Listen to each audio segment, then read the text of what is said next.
पाकिस्तान और ऑस्ट्रेलिया के दरमियान अब एक ही T20 मैच खेला जाएगा जो कि 5 अप्रैल को खेला जाएगा। पाकिस्तान वर्सेस ऑस्ट्रेलिया जो टेस्ट सीरीज़ हुई वो ऑस्ट्रेलिया ने अपने नाम की, और जब ODI मैच खेले गए तो एक ODI ऑस्ट्रेलिया ने जीत लिया और 2 ODI पाकिस्तान ने जीत लिया, यानी सीरीज़ पाकिस्तान ने अपने नाम कर ली। अब एक T20 मैच बाकी है जो कि 5 अप्रैल को खेला जाएगा। T20 मैच के लिए प्लेइंग 11 कन्फर्म हो गई है।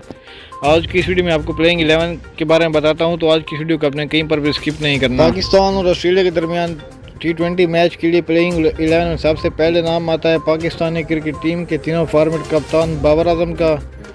बाबर आजम के बाद जो नंबर 2 पे आते हैं फ़खर जमान, और फ़खर जमान के बाद नंबर 3 पे आते हैं मोहम्मद रिजवान। मोहम्मद रिजवान के बाद भाई नंबर आता है मोहम्मद हारिस का, जो कि पेशावर ज़ल्मी के एक अच्छे न्यू प्लेयर हैं। मोहम्मद हारिस के बाद 5वां नंबर हैदर अली का आता है, और हैदर अली के बाद अब नंबर आता है पाकिस्तानी क्रिकेट टीम के फर्स्ट बॉलर आसिफ अली का।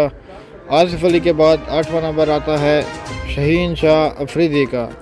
शहीन शाह अफरीदी के बाद 9वां नंबर हारिस रऊफ़, और 10वें नंबर पे हैं शाहनवाज़ धानी।